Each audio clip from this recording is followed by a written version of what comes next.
আজকে হচ্ছে রথযাত্রা। তো তোমরা তো সবাই জানো তাই না বন্ধুরা?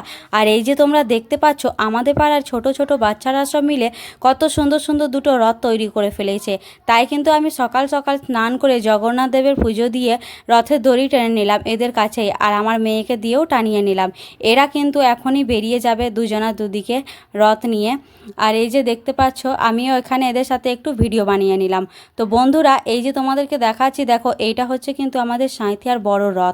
তো দেখতে পাচ্ছ এখানে এত ভিড় হয়েছে, এত ভিড় হয়েছে যে কি বলবো, পা রাখার জায়গা নেই, এত ভিড় হয়েছে। তো আমিও কিন্তু আমার মেয়েকে নিয়ে গিয়েছিলাম যে একটু রথের দড়িওকে টানাবো বলে, বা আমিও টানবো বলে।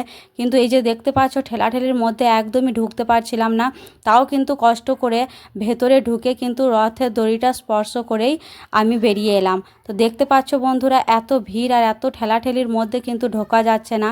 আর এই যে দেখতে পাচ্ছ এটাই কিন্তু হচ্ছে আমাদের সাঁইথিয়ার সবথেকে বড় রথ।